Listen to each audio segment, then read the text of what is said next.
우리 다 함께 일어나서 하나님의 말씀 마태복음 6장 25절 같이 읽겠습니다. 시작. 그러므로 내가 너희에게 이르노니 목숨을 위하여 무엇을 먹을까 무엇을 마실까 몸을 위하여 무엇을 입을까 염려하지 말라. 목숨이 음식보다 중하지 아니하며 몸이 의복보다 중하지 아니하냐. 아멘. 우리 옆에 분들과 인사합니다. 참 잘 오셨습니다. 주님의 이름으로 복을 빕니다. 여러분 정말 잘 오셨습니다. 주님의 이름으로 복을 빕니다. 온두라스 선교팀이 지금 선교지에 가 있고, 지난 주일에는 중국 선교사님이 오셨었고, 태국 선교사님 가정도 오셨었고, 지난 토요일에도 중국 선교사님 가정이 왔었고, 오늘 우리 예배는 베네수엘라에서 사역하는 목사님 가정이 함께 있습니다. 참 선교지의 상황들이 그렇게 만만하지만은 않습니다. 베네수엘라도 여러분 소식을 다 들어서 알고 있겠지만 경제 사정이 그렇게 쉽지가 않고, 또 중국 땅에는 정말 수많은 선교사님들이 그 땅에서 나와 있어서 한국과 미주 지역은 물론이고 동남아 각지로 지금 흩어져 있는 그런 상태입니다. 이럴 때일수록 더욱더 기도해야 되는 때이고, 그리고 또 기도해야 되는 것 중에 하나는 지난 주 중에 실제로는 2주 전에 일어난 일이지만은 듣기는 지난주에 들었습니다. 우리와 함께 신앙생활하다가 다른 교회로 떠나서 지금 신앙생활하는 가정인데, 그 가정의 아들이 생명을 잃는 큰 어려움을 겪었습니다. 우리가 교회는 다르지만 모든 교회가 다 하나님의 교회이고 자녀들이 다 하나님의 자녀라 그런다면은, 그 가정에 여러분도 자녀를 기르고 저도 자녀를 기르는데 어린아이도 아니고 다 큰 대학생이 생명을 잃으면 얼마나 힘들겠습니까? 우리 이 시간에 예배드리기 전에 그 가정을 위해서 함께 기도하면서, 우리 선교지도 위해서 기도할 때 여러분 가족 중에 혹시 선교하시는 분, 여러분 친인척 중에, 혹은 여러분이 존경하는 혹은 사랑하는 혹은 함께 신앙생활했던 분 중에 어떤 분이 선교지에 나가 있다 그러면 정말 그분을 위해서 간절한 마음으로 잠시, 한 짧은 시간이라도 괜찮으니까 잠시 기도하고, 또 자녀를 잃은 가정 위해서 하나님의 위로와 도우심을 구하면서 잠시 기도하는 시간 갖도록 하겠습니다. 기도하시겠습니다. 왕이신 아버지 하나님, 선교지가 만만치가 않습니다. 하나님, 선교지마다 성령의 능력이 필요하고 도우심이 필요하고 위로가 필요하고 격려가 필요하고 정말 하나님의 도우심이 필요합니다. 우리 친척 가운데, 아버지 하나님, 우리가 아는 분들 가운데, 사랑하는 분들 가운데 온 삶을 걸고 선교지에 나가 있는 분들이 계시오니 하나님 도와주시옵시고 위로하시고 격려하시고, 참으로 나라와 열방 가운데 역사하시는 하나님께서 그들을 붙들어 주시옵시고, 아버지 하나님 일으켜 주시옵시고 위로해 주시옵시고, 또 우리 커뮤니티 안에는 어려운 일이 있어서 자녀가 생명을 잃는 그런 일이 있습니다. 하나님, 우리도 자녀를 기르는데 그 마음을 위로하시고, 자녀가 죽으면 가슴에 묻는다고 하는데 하나님, 그 가슴에 하나님이 격려자가 되어 주시옵시고 위로자가 되어 주시옵시고 그 슬픔을 거두어 주시옵시고, 이러한 기간을 통해서 오히려 하나님과 더 깊이 가까워지는 복된 가정 될 수 있게 주님 도와주시옵소서. 예수님의 이름으로 감사하며 복을 빌며 기도드렸습니다. 아멘. 아멘. 아멘. 아멘.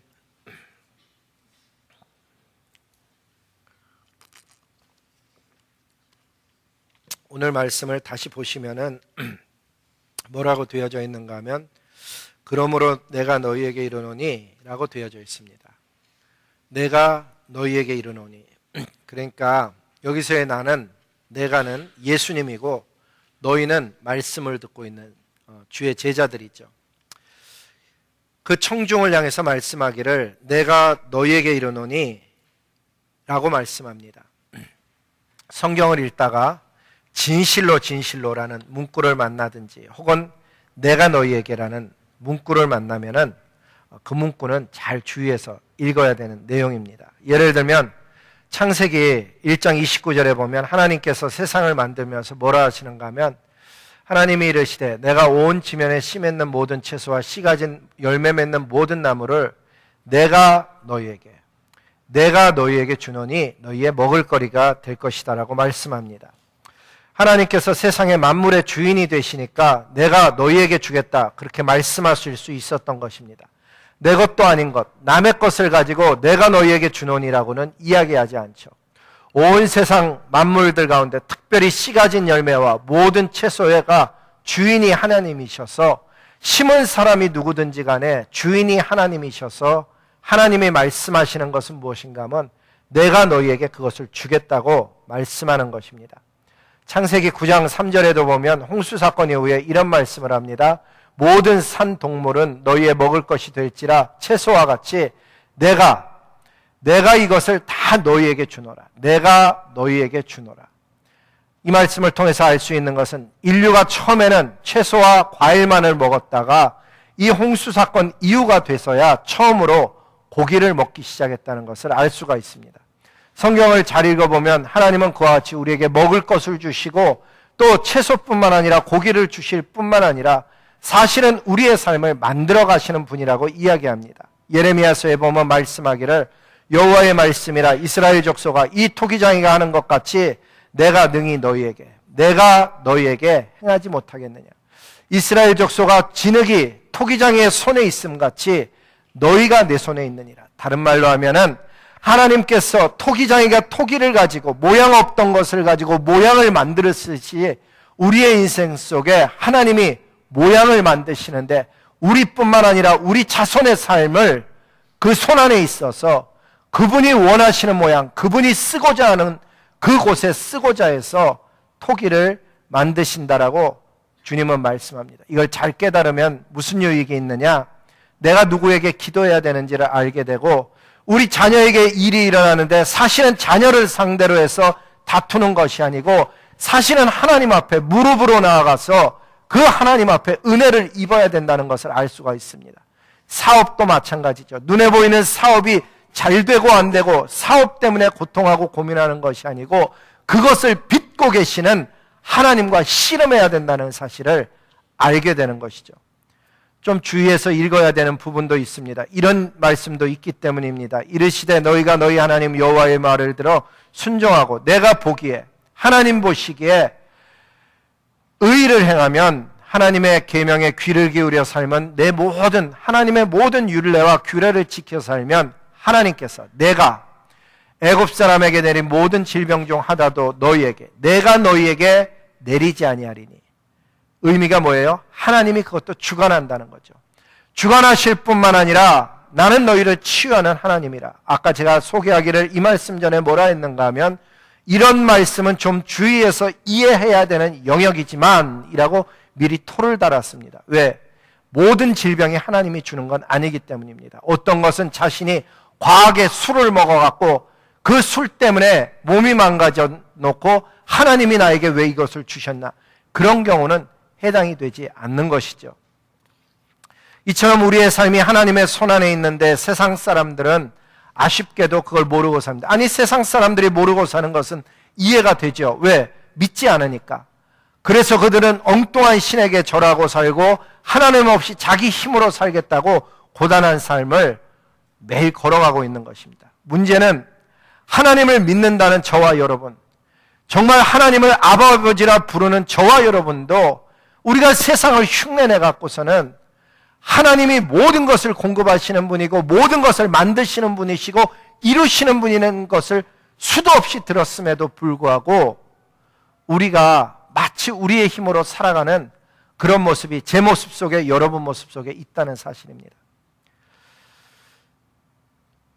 질병 외에도 잘 보면 내가 노스캐롤라이나에 와서 사는 것 우연한 일 같습니다. 학교 때문에 직장 때문에 뭐 다른 리즌으로 친척이 있어서 아는 사람이 있어서 자녀 때문에 우리가 노스캐롤라이나 와서 사는 게 꼭 우리가 결정해서 와서 사는 것 같은데 성경에 보니까는 꼭 그런 것만은 아닙니다. 말씀해 보니까 내가 모세에게 말한 바와 같이 너희 발바닥으로 밟는 모든 곳 내가 너희에게 하나님께서 그 백성들에게 광야와 레바논과 큰 강 유브라데 강까지 해쪽 속의 온 땅과 해지는 쪽 대해까지 너희 영토가 되리라.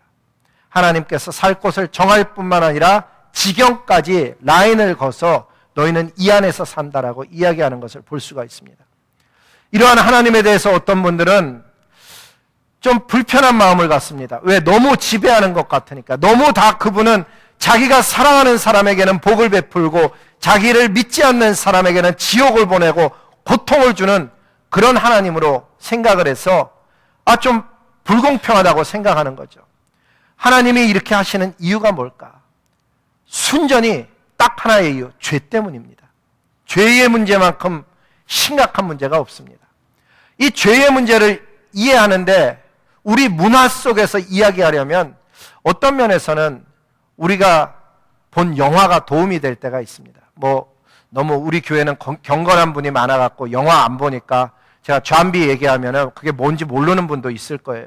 이렇게 처음 보는 분도 있을 거고, 주일날 왜 저런 걸 영상으로 띄워올리나 이런 분도 있을 텐데, 제가 본 영화 중에 하나를 소개하면 사실은 하나가 아니에요. 거기 보면 잠비 바이러스가 걸려갖고요, 물어뜯으면은 또 그 사람이 금방 또 변화돼서 그렇게 똑같은 모습으로 살아가요. 근데 좀비도 잘 보면은 종류가 있어요. 낮에는 못 움직이다가 밤에만 움직이는 좀비가 있고요, 소리에만 반응하는 좀비. 그 영화 보신 분 있나 모르겠다. 경건해서 우리는 안 보니까 그냥 그런 거 있다라고 생각하세요. 이렇게 소리에만 반응하는 좀비도 있고요, 또 낮에는 움직이지만 근데 무조건 사람을 쫓아 움직이는데 슬로우 해갖고 더 무서워요. 빨리 쫓아오면 차라리 괜찮을 텐데 좀 슬로우한 것도 있고요, 또 빠른 것도 있어요. 빠른 것도 있는데 그 부산으로 가는 열차 속에 있었던 좀비, 모르는 분이 많을 거예요. 근데 아는 사람들은 다 알아요. 굉장히 빨라요. 생각보다 굉장히 빠른.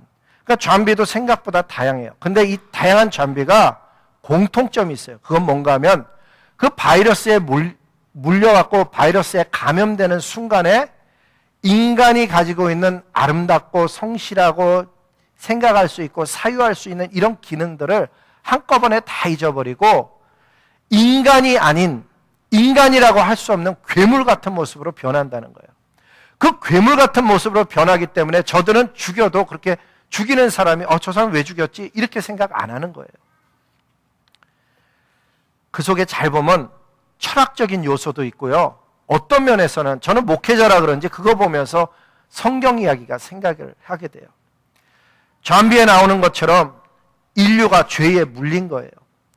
그리고 그 좀비는 또 다른 죄인, 아니 어쩌면 더 심각하고 괴물 같은 사람을 만들어내는 거죠. 하나님이 처음 만들었을 때 그 존귀함과 거룩함과 아름다움과 하나님과 교제함과 하나님의 말씀으로 은혜 받고 하나님과 기도로 교제하는 그 본래의 모습은 다 잊어버리고 죄악으로 인해 갖고 우리 속에 하나님의 형상이 있음에도 불구하고 죄로 인해서 하나님과 단절될 뿐만 아니라 병들고 결국에는 사망에 이르게 되는 심각한 질병에 저와 여러분이 걸려 있는 거죠. 하나님께서는 그런 인류를 치유하시고자 성령으로 아들 예수 그리스도를 이 땅에 태어나게 하시고, 누구든지 아들 예수 그리스도를 믿으면 구원을 얻도록 하는 치유의 길을 내시며 인류를 향해서 손을 내미는데, 인류는 하나님 말씀을 들으려고 하실 뿐만 아니라 오히려 더 더럽고 더 무서운 존재로 진화해 가면서 21세기를 맞이하고 있는 것입니다. 죄에 감염된 인류는 전쟁을 일으키는데 예전보다 더 큰 전쟁을 일으키고 더 큰 무기를 사용하고 화학 무기까지 사용해서 인간으로서 어찌 그렇게 할 수 있을까 싶을 정도의 일들을 할 뿐만 아니라 더 잔인하고 더 다양한 방법으로 서로가 서로를 향해 고통을 가합니다. 멀쩡한 사람을 데려다가 안에 있는 신장을 빼내고 안에 있는 장기들을 빼내어서 그걸로 장사를 하는 사람이 있는가 하면, 어떻게 사람이 도대체 그럴 수 있냐 싶을 정도로 어린아이를 매춘굴에 팔아넘기기도 하고 동성애를 정상이라고 주장하기도 하고, 온 세상은 하나님 보시기에는 죄에 감염된 죄의 바이러스에 의해서 좀비와 같은 정상적인 생활과 삶을 살아내지 아니하는 존재들로 점점 가득 차고 있는 것입니다. 아무런 죄의식 없이 몰려다니면서 죄를 짓고 영적으로 살아있는 사람 보면 물어뜯고 성적으로 더럽히고 있으며 그 안에서 하나님의 거룩하심과 존귀하심을 찾아볼 수 없는 삶의 모습으로 살아가고 있어요.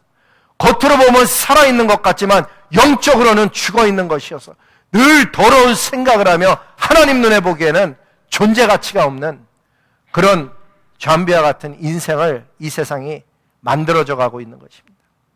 죄로부터 감염된 온 세상, 그것을 회복하시려는 하나님의 손길, 이 내용이 어찌 보면 다른 모습으로 모양으로 영화 속에 들어가 있는 것입니다. 하나님께서 결정하시기를 마지막 날, 그 어떤 날이 되면은 회복된 사람들을 격리시켜야겠다는 생각을 하시는 거죠. 그리고 여전히 죄 가운데 있는 사람은, 그 사람들은 그들의 뜻을 쫓아 격리가 일어날 것입니다.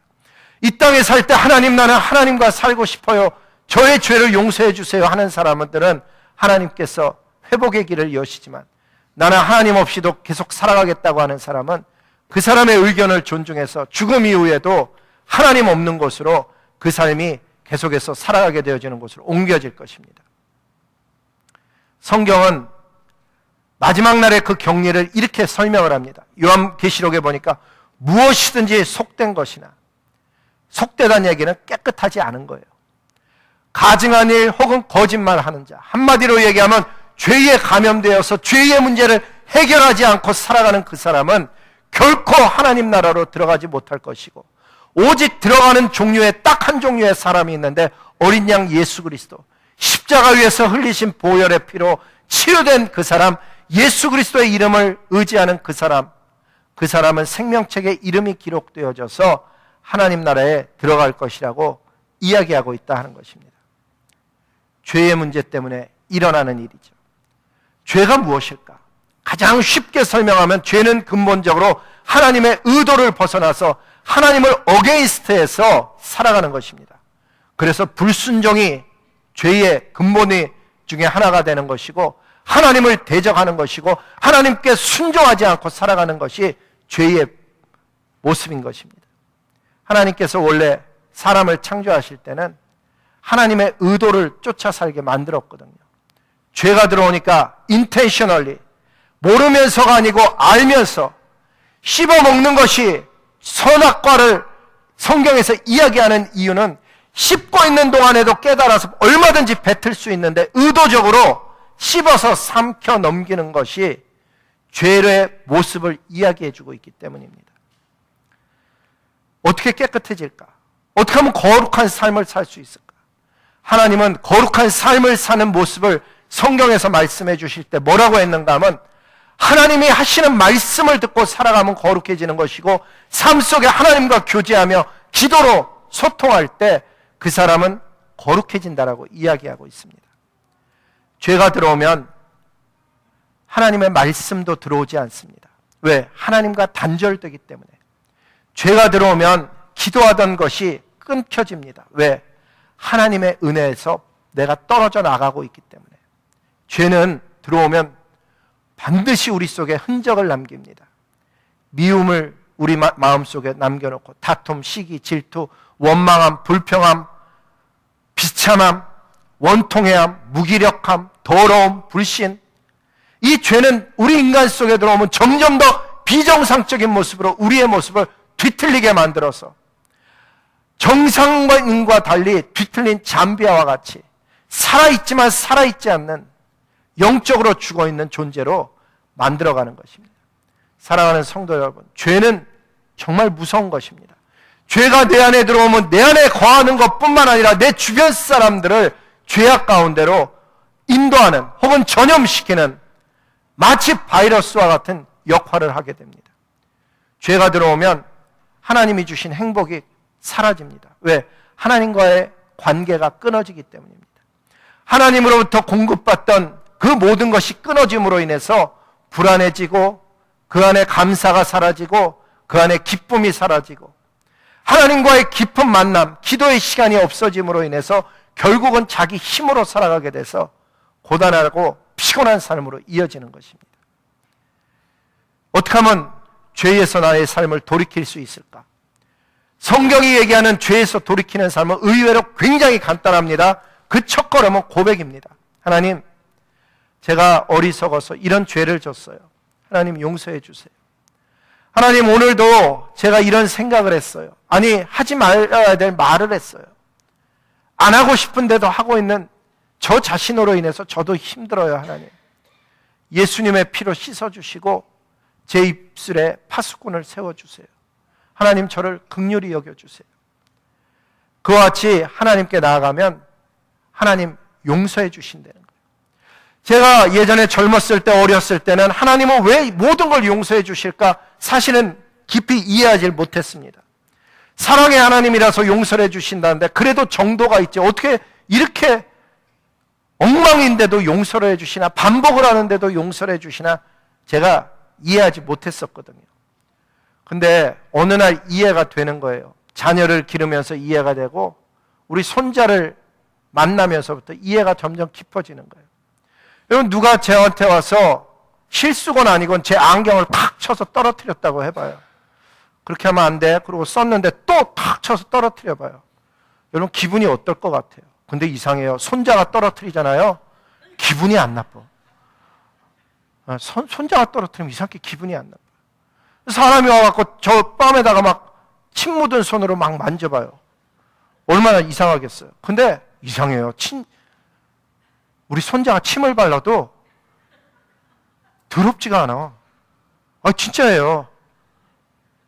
손자가 할비 그러면서 뽀뽀를 하는데 막 침을 막 바르거든요. 행복해. 이상하죠? 하나님이 왜 우리를 사랑하는지 알았어요. 하지 말라는 것 또 하는데도 왜 사랑하는지를 제가 알았다니까요. 사랑 때문이에요. 사랑. 성령으로 낳은 하나님의 자녀이기 때문에. 예수 십자가의 보혈로 핏값을 주고 산 대가 있는 귀한 자녀이기 때문에 그 자녀가 쓰러지면 가슴 아파하고 어떻게 하면 도와줄까 생각하게 되고 같은 잘못을 반복하는데도 밉지가 않은 거예요. 왜? 사랑하니까. 하나님은 오늘 이 시간에도 그 사랑하는 자녀를 향해서 회복되길 원하시고 오늘 이 시간에도 누구든지 주님께로 돌아오기만 하면 안아주시는 이유가 사랑하시기 때문이라는 거예요. 여러분, 우리의 기독교인의 삶, 저를 포함해서 우리 모두의 삶을 보면 한때는 열심히 섬기던 사람이 어느 날 섬기는 걸 멈추고 있는 경우가 있어요. 여러분, 자녀가 열심히 공부하다가 무슨 일로 공부 안 하기 시작했어요. 자녀도 힘들겠지만 진짜 힘든 사람은 누군 줄 아세요? 아버지의 마음이 진짜 힘든 거예요. 사랑은 이상해요. 잘하는 사람은 그렇게 신경이 잘 안 쓰여요. 아니, 신경이 안 쓰인다기보다는 얘는 놔둬도 잘하는 자녀예요. 근데 마음이 가는 자녀는 누군 줄 아세요? 손가락 물론 다 깨물으면 아프지만 그 가운데 힘들어하는 자녀를 보면 하나님의 마음은 거기 더 가 있는 거예요. 제가 자녀를 길러보니까 알겠더라고요. 자기 길 잘 가는 애는 그렇게 크게 신경이 안 쓰여요. 그런데 힘들어하는 자녀가 있으면 도와주고 싶어요. 하나님이 오늘 예배를 우리가 이렇게 다 같이 드리고 있지만 진짜 하나님이 쳐다보고 있는 사람은 누군 줄 아세요? 한때는 하나님을 사랑했는데 한때는 하나님의 자녀로 헌신하고 기뻐하며 행복하며 살았었는데 어느 날 무슨 일로 인해 갖고 그 기쁨을 상실한 그 자녀, 하나님의 마음속에는 그 자녀가 회복되기를 가장 원하시는 거예요. 왜? 사랑하니까. 와갖고 예배 시간에도 막 찬양하고 앞에 있는 사람들은 사랑해요. 사랑하는데 그 사람들은 그냥 놔둬도 잘해. 제가 영화 예전에 본 거 이야기했죠. 그 영화를 보니까는 제목을 잊어버렸는데 내용은 그 딸이 결혼하는데 반대를 했거든요. 그 글쟁이한테 시집 가면은 너 가난하게 살아. 그래서 반대를 했는데 사랑한다고 굳이 글 쓰는 사람한테 시집을 갔어요. 설이 되고 명절이 되었는데 다른 자녀들은 우당탕거리면서 들어와요. 애들도 막 할아버지 할머니 그러면서 들어오고 뭐 고기 상자 과일 상자 막 그래서 들어오는데 밥 먹는 시간이 되었는데 그 어려운 딸이 안 오는 거예요. 엄마는 계속 문 밖을 보다가 밖으로 나가더라니까요. 나가니까 아니나 다를까 전봇대 옆에 가만히 딸이 이렇게 안을 들여다보고 있는 거예요. 왜 안 들어오니? 그랬더니 우리 그이는 못 왔어. 그러면서 들어가고 싶은데 바빠서 못 들어간다. 고기를 요만큼을 사갖고 엄마 손에 쥐어주는 거예요. 이미 들어와 있는 딸들이 있어요. 사위도 있어요. 손자, 손녀도 있어요. 다 반가워. 근데 진짜 마음이 아파서 기다리는 사람은 그 딸이라는 거예요. 하나님이 오늘도 우리들 가운데 진짜 기다리고 하나님의 관심을 가진 사람이 누군 줄 아세요? 사랑하는 그 아들, 그 딸이에요. 다 우당탕거리면서 예배 속에 들어왔는데 진짜 하나님의 관심을 끌고 있는 사람은 회복됐으면 좋겠다고. 언제는 공부 잘했었던 딸인데, 언제는 하나님 잘 믿었던 아들인데, 근데 그 아들이 무슨 이유든지, 그 딸이 무슨 이유든지 쓰러져 있는 거예요. 집에도 잘 못 들어가. 아니, 기도할 때도 하나님을 크게 한 번도 못 불러봐요. 하나님은 그 딸이 돌아오길 기다리는 거죠. 누구든지 주의 이름을 부르면 용서해 주신다는데, 누구든지 주의 이름을 부르면 회복시켜 주신다는데, 하나님을 믿는다는 게 뭘까? 하나님은 완벽한 사람, 완전한 사람을 구하시겠다고 약속하지 않으셨어요. 부족하고 허물이 많아도 누구든지 회개하면 잘못했다고, 몰라서 그랬다고, 그렇게 살고 싶지 않은데 그렇게 되었노라고 누구든지 얘기하면 하나님이 그 사람 붙들어 주시고 그 사람에게 가장 많은 사랑을 베풀어 주신다. 우리 인류는 그 하나님을 몰라요. 꼭 예배는 누가 들어와서 큰 소리를 치는 것 같아요? 아니, 큰 소리라고 표현할 수는 없죠. 잘하는 것 같은 사람. 근데 여러분, 하나님 눈에 잘하는 사람이 있을 것 같아요? 없어요. 우리가 얼마나 부족하고 허물이 많은지, 우리의 모습이 얼마나 다양한지, 우리가 얼마나 참 부족하고 연약한지 몰라요. 그런데 하나님이 은혜 주셔서 이렇게 다 와 있는데, 오늘도 하나님은 그 누군가를 향해서 얘기하는 거예요. 그 사람 한 사람을 보고 얘기하는 거죠. 돌아오라고, 하나님과 함께 인생을 살아가자고.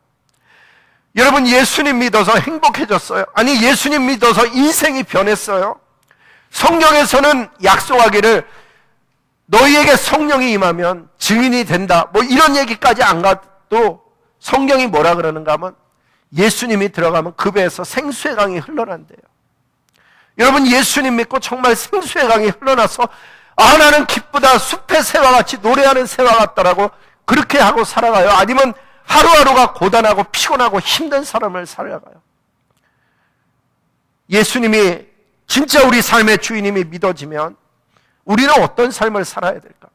아니, 지금까지는 어땠더라도 나는 남은 삶을 어떻게 살아야 될까? 오늘 주님은 뭐라 그러는가 하면 염려하지 말라고 그래요. 너의 삶에 염려하지 말고 살아봐라.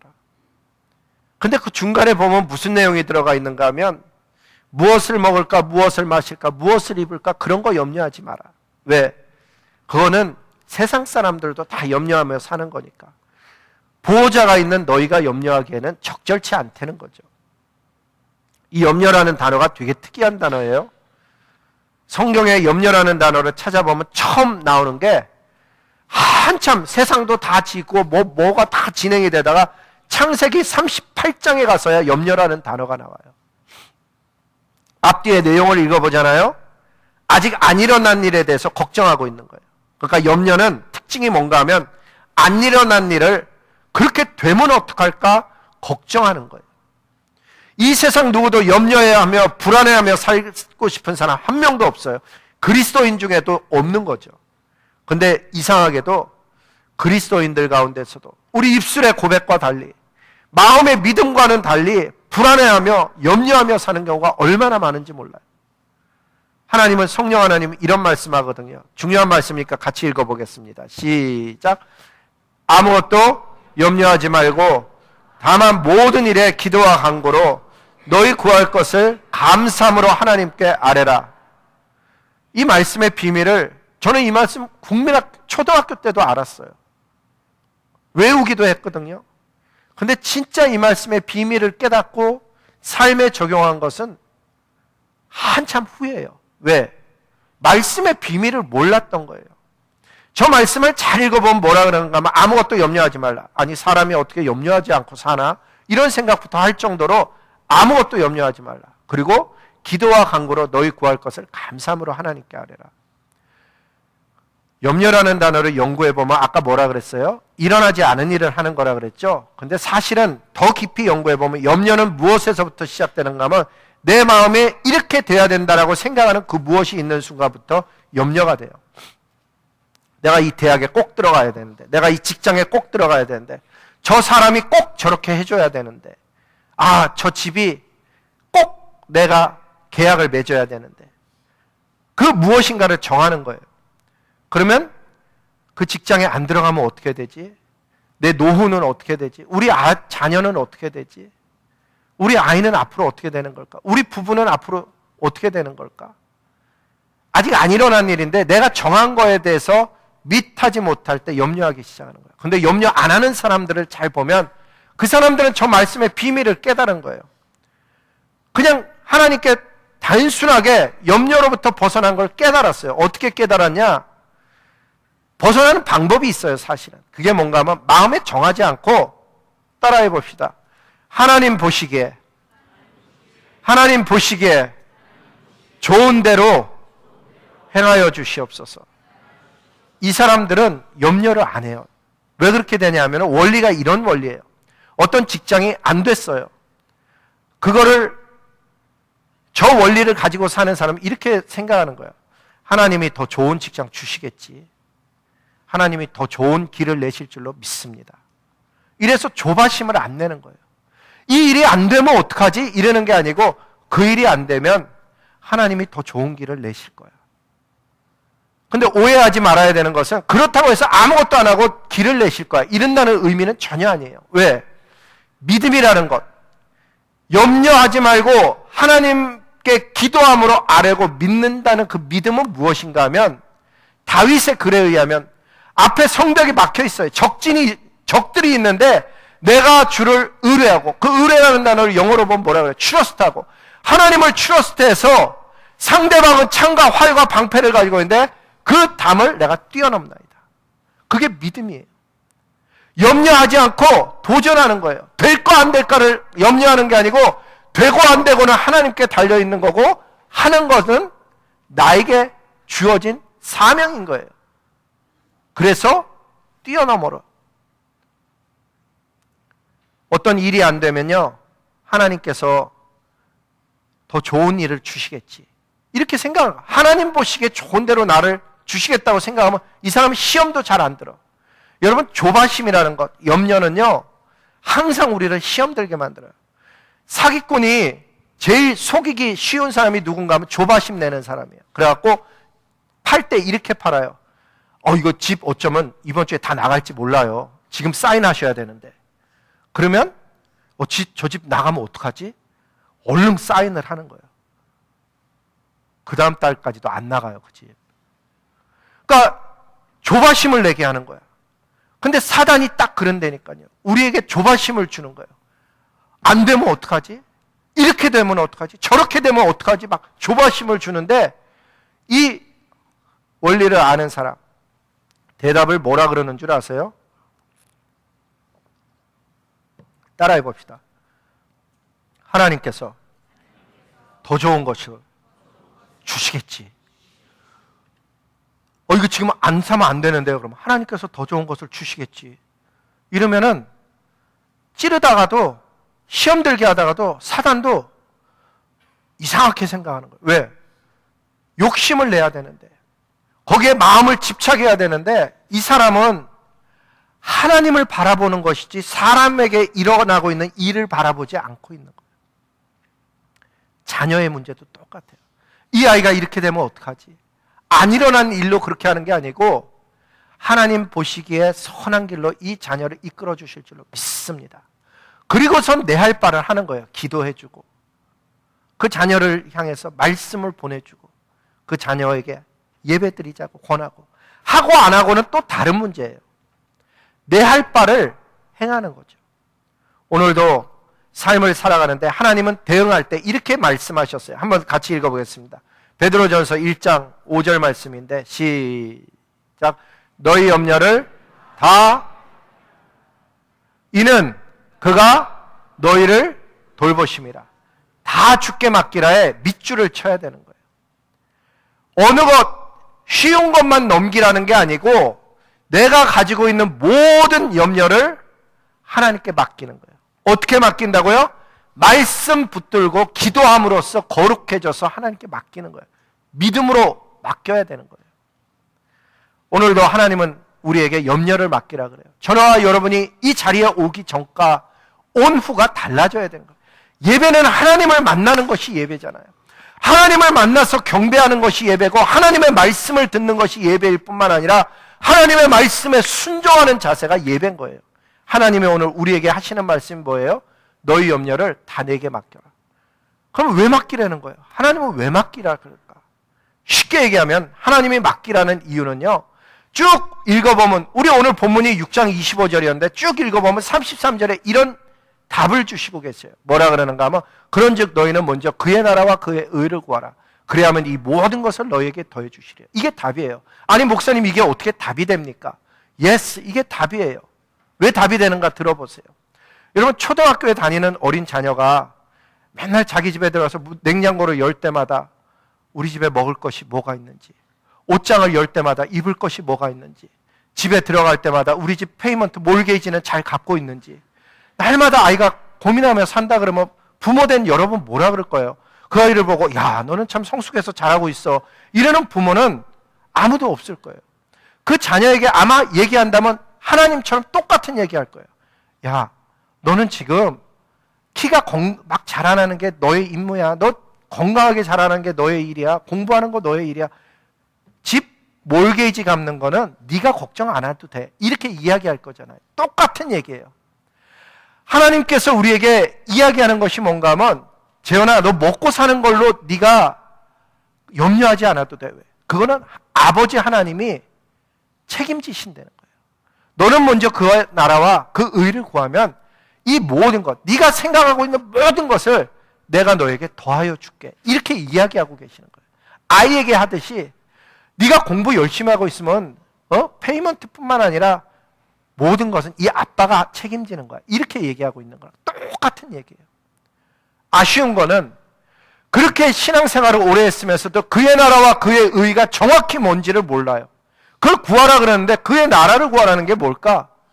그의 의를 구하라는 게 뭘까? 정확하게 포인팅을 못 잡는 거예요. 그의 나라는요, 성경에 나오는 하나님의 나라는 twofold, 두 개라 그래요. 어떻게 되어져 있냐면 현재적으로 얘기하면 이 땅에 이루어지는 하나님의 나라, 더 쉽게 얘기하면 내 마음속에 이루어지는 하나님의 나라, 우리 가정 속에 이루어지는 하나님 나라, 우리 공동체 속에 일어나는 하나님의 나라가 첫 번째예요. 왜? 하나님이 통치하시고 하나님이 내 마음속을 통치하실 뿐만 아니라 내가 그분에게 속한 백성이 되고 그리고 그분이 내 마음속에 우리 공동체 속에 거하시면 영토가 있는 하나님의 나라가 이루어지는 거죠. 두 번째는 장차 하늘에서 이루어지는 하나님의 나라가 있어요. 그것은 저와 여러분이 이 땅에서 예수님 믿다가 하나님 나라에 갔을 때 면류관 받고 하나님의 통치를 받으며 하나님을 날마다 찬양하는 백성이 될 뿐만 아니라 하나님의 나라에서 살아가게 될 때 장차 이루어질 하나님의 나라가 되는 거예요. 하나님의 나라를 구하라는 얘기는 뭘까? 그런 하나님의 나라가 우리 가운데 확장되기를, 그 하나님의 나라가 우리 가운데 이루어지기를 기도하려는 거예요. 하나님의 주시겠다는 평화가 내 마음속에 이루어질 때 그 말씀이 통치하는 것이고, 하나님이 용서를 말씀하시면 용서가 통치될 때 거기에 하나님의 나라가 임하는 거고, 사랑, 거기에 하나님의 나라가 임하는 거예요. 뿐만 아니라 그 하나님의 나라가 확장되어서 나라와 열방 가운데로 확장되어 나가는 그 하나님의 나라를 구하라는 거죠. 의는 무엇일까? righteousness라고 표현되는 이 단어는요, 서구의 문명의 righteousness와 히브리 문명의 righteousness는 다른 거예요. 어떻게 다르냐면 서구 문명 속의 righteousness는 그것은 writing을 하는 거예요. 바른 일을 하는 거예요. 그런데 히브리 문명 속의 righteousness는요, 아버지가 아들에게 할 바를 했을 때 의로운 아버지라 그러는 거예요. 아들에게 밥을 먹여야 되고 아들에게 입혀야 되고 잠재우고 안전하게 거해주는 게, 문제를 해결해 주는 게 아버지의 롤이에요. 그거를 행하면 의로우신 아버지예요. 하나님께서 공급해 줬을 때 하나님은 의로우신 아버지예요. 자기 스스로 먹고 살게 만들면 의로운 아버지가 아닌 거예요. 죄의 문제로 고통할 때 네가 알아서 해. 그러면 의로운 아버지가 아닌 거예요. 그 죄의 문제를 해결해 주시기 위해서 가진 모든 것을 행했을 때 그 하나님은 의로우신 하나님 아버지가 되는 거예요. 그 의로우신 하나님의 의로움을 구하라는 의미는 뭔가 하면, 하나님의 의를 구하라는 의미는 무엇인가 하면 죄의 문제에서 벗어나 하나님의 자녀가 되는 그 일을 구하라는 거예요. 왜? 자기 힘으로 안 되니까. 여러분 경험하지만은 정말 의롭게 살고 싶고 바르게 살고 싶고 진실하게 살고 싶고 헌신하며 살고 싶고 하나님 말씀 읽으며 살고 싶고 정말 하고 싶은 게 많은데 실제로는 그렇게 안 되는 이유, 힘이 없는 거예요. 그거는 비밀을 몰라서 그러는 거예요. 사람들은 말씀을 읽기 때문에 은혜를 받는 줄 아는데 그게 아니에요. 거꾸로예요. 은혜를 받기 때문에 말씀이 읽혀지는 거예요. 사람들은 기도하기 때문에 하나님과 가까워지는 것 같아요. 아니에요. 실제는 하나님이 은혜를 주셔서 기도가 되어지는 거예요. 은혜가 있음으로 인해서 믿음이 생겨나는 거예요. 그래서 똑같은 원리로 하나님 앞에 기도하는 거예요. 그 나라를 구할 뿐만 아니라 그 의를 기도하는 이유는 하나님의 의가 제 안에 이루어지게 도와주셔서 제가 예수님 닮아가게 해주십시오. 주님, 저는 죄 문제 때문에 고통합니다. 이런 죄 문제 때문에 떠나가게 하여 주시옵소서. 자기 힘으로 안 되니까 기도할 때 하나님께서 그 기도를 들으시고 응답하시는 거예요. 그게 먼저, 그 나라와 그 의를 먼저 구하면 나머지 먹고 사는 문제는 내가 해결해 줄게. 그게 하나님의 말씀이에요. 결론 맺겠습니다. 저와 여러분이 하나님의 자녀가 되어져서 이 땅을 살아가는데 여러분 우리 삶 속에 여러 가지 근심된 일들과 불안한 일들과 염려될 일들이 없을 수가 없죠. 근데 그런 일들을 만나면은 말씀 그대로 맡기는 믿음 있기를 주님의 이름으로 복을 빕니다. 그랬을 때 의로우신 아버지 하나님께서 그거를 테이크해서 해결해 주실 뿐만 아니라 저와 여러분에게 주신 사명, 그 나라와 그 의를 구하는 일에 집중할 수 있기를 바라고, 앞으로 남은 우리의 삶은 그 나라와 그 의를 구하여서 하나님의 영광, 하나님의 기쁨, 하나님께서 주시는 행복과 의미 있고 보람 있는 나머지 삶을 살아갈 수 있기를 주님의 이름으로 복을 빕니다.